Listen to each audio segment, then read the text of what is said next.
Dan untuk membahasnya, kami sudah terhubung dengan Equity Research MNC Sekuritas, Christian Sitorus. Halo Mas Kris, apa kabar? Halo, sehat-sehat Mbak. Mas Kris, ini ISG kembali ambruk nih ya, 3,05% kali ini. Ini kan justru ambruk di saat bursa regional Asia justru lagi rebound. Apa sih yang terjadi nih di perdagangan hari ini? Oke, mungkin perdagangan hari ini cukup cukup mix ya sebenarnya di mana tadi kan ISG Bloomberg itu sekitar 3,05% ya. Ini bahwa tekanan pasar saat ini sebenarnya lebih ke domestik sih dari faktor internal dan juga tadi foreign outflow juga masih cukup deras ya di beberapa hari ini. Terus juga rupiah juga melemah. Ini juga meningkatkan apa ya persepsi risiko terhadap aset di Indonesia. Nah, kalau misal secara sektoral pelemahan ISG ini hari ini didorong oleh beberapa sektor ya. Paling utama itu basic industry di 5,5%, terus juga ada energi di 3,5 dan properti di 2,6. Ini eh, cukup tinggi ya untuk penurunannya. Tekanan ini menunjukkan bahwa market masih berada dalam fase risk off sih sebenarnya dengan aksi jual yang cukup signifikan di saat-saat ini, terutama di saham-saham yang big caps ya.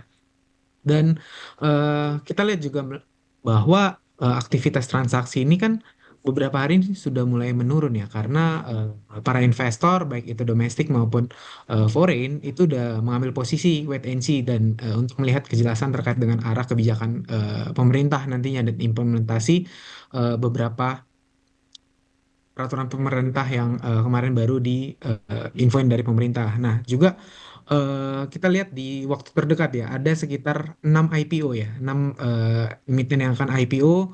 Ini juga membuat para investor itu menarik uangnya dan juga melakukan aksi sell off dan juga position untuk cash position sih sebenarnya. Dan ini sebenarnya masalah yang masih dari awal tahun yaitu MSCI gitu. Kita kan masih menunggu review MSCI selanjutnya ya, sehingga para investor masih wait and see lah dari posisi jangka panjang maupun jangka menengah untuk di IHSG ini sendiri sih, Mbak.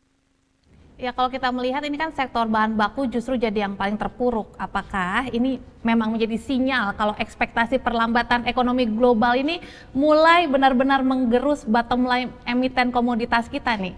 Atau ini sebenarnya hanya jangka efek atau kepanikan jangka pendek aja? Oke, sebenarnya kalau misalnya kita lihat ya turunnya cukup dalam ya tadi di 5,5. Ini sebenarnya market masih mengantisipasi perlambatan ekonomi global, terutama dari sisi demand komoditi itu sendiri. Kita melihat juga harga beberapa komoditi ini juga sudah mulai mengalami koreksi sebenarnya. Namun sebenarnya kalau misalnya kita lihat view kita hanya untuk hari ini saja, ini sebenarnya adanya panic selling jangka pendek dari para investor dan juga ada aksi de-risking dari investor ini terhadap sektor tersebut. Dan juga di sisi lain juga ada kebijakan pemerintah. Jadi kombinasi-kombinasi ini yang membuat sektor ini sedikit lebih terpuruk lah, kita bisa bilang dibandingkan sektor lainnya sebenarnya.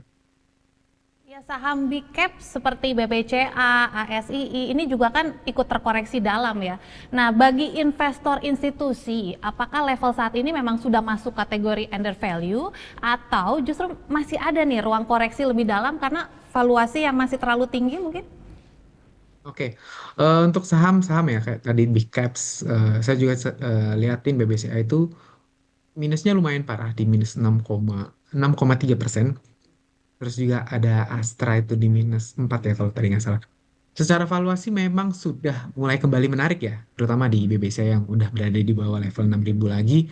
Ini cukup menarik dan juga kita lihat juga secara valuasi kita ngambil PBV itu mereka di sekitar 2,6 ya untuk BBC. Namun sebenarnya eh, ini udah valuasi yang cukup murah untuk perbankan. Namun masih ada beberapa risiko-risiko yang terjadi yaitu foreign outflow dan juga stabilitas rupiah yang belum membaik ya karena kita masih melihat kemarin bahkan USD IDR itu menyentuh kembali ke 18.000. Jadi walaupun sudah mulai adanya accumulation untuk jangka panjang, market masih lihat potensi koreksi sih lanjutan jika kanan domestik ini kembali berlanjut dan kita juga masih melihat ini akan ada sepi market mungkin di 1 minggu ke depan dengan adanya beberapa IPO gitu sih, Pak. Nah, kita bicara soal stabilitas rupiah tadi, sejauh mana sih melihat ketahanan emiten kita ini dalam menghadapi beban utang dalam dolar Amerika Serikat atau kenaikan biaya import ke depannya, Mas Kris? Oke, kalau misalnya kita lihat rupiah kembali melemah gitu ya. Saya juga sedikit lemes sebenarnya dengan rupiah yang kembali melemah ke 17,9. Ini sebenarnya memang meningkatkan kekhawatiran ya terhadap capital outflow nantinya dan juga tekanan terhadap emiten yang exposure-nya utangnya di dolar yang cukup tinggi, terutama di komoditi-komoditi emiten sebenarnya. Nah, untuk emiten yang natural hedge atau dia pendapatannya tadi yang berbasis dolar, ini sedikit lebih manageable. Namun untuk sektor yang bergantung pada impor bahan baku dan juga pinjaman dolar ini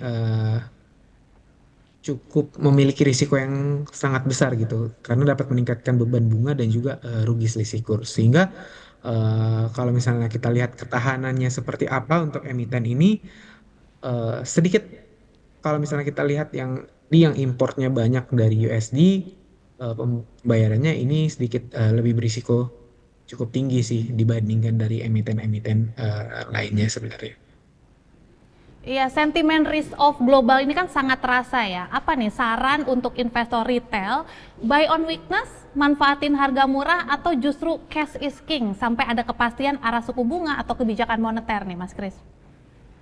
Oke, sebenarnya kalau dalam kondisi risk off global ya, seperti sekarang menurut saya investor ini cukup perlu berhati-hati lah dalam manajemen risiko. Karena kalau misalnya kita lihat di 2025 itu kita masuk saham mana aja sebenarnya quote on quote cuan gitu lah.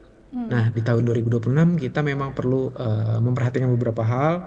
Strategi buy on weakness ini sebenarnya menarik untuk saham-saham yang fundamentalnya cukup kuat, yang udah terkoreksi cukup dalam seperti saham-saham big caps gitu, dan juga yang memiliki horizon untuk investasi jangka menengah hingga jangka panjang nantinya. Namun dengan market yang masih kita bisa bilang masih sangat volatile dengan foreign sale yang cukup masih besar juga, ini menurut saya sih pendekatannya cukup bertahap ya, menjaga porsi cash is the king itu cukup oke. Itu tetap penting juga. Jadi saat ini secara baik ya bukan full agresif ataupun eh, bukan full cash sih sebenarnya, tapi lebih selective accumulation sambil menunggu stability untuk market dan juga mungkin bisa lihat saham-saham yang mungkin sudah cukup murah tapi secara fundamental cukup strong itu udah bisa kita masuk sebenarnya karena banyak saham-saham dengan fundamental yang cukup kuat tapi harganya sudah sedikit apa ya kita bilang sedikit murah lah sebenarnya. Ya, kalau kita melihat besok IHSG kembali tertekan nih, Mas Kris, garis pertahanan atau support mana sih yang bisa dianggap sangat krusial?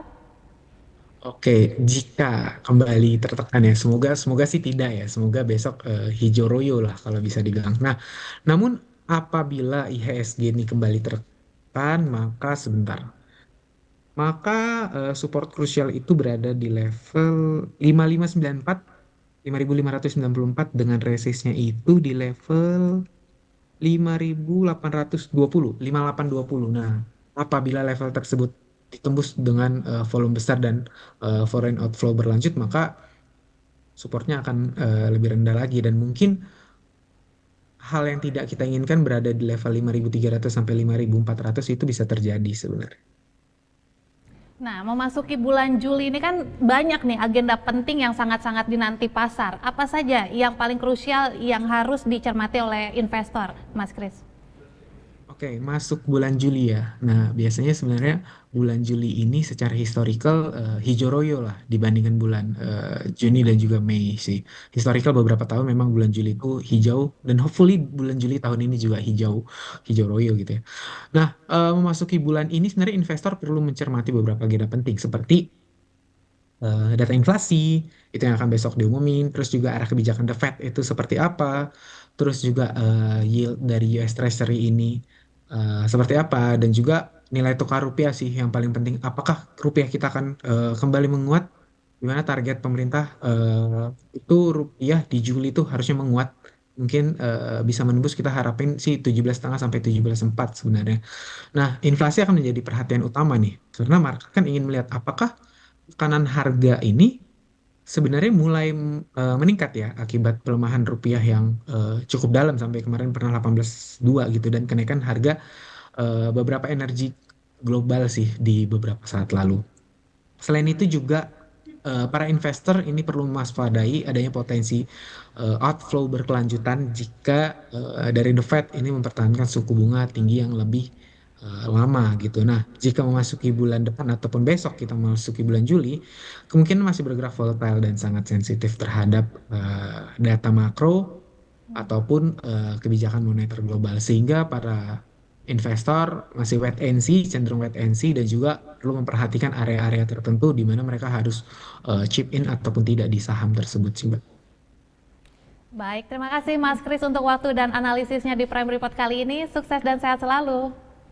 Terima kasih.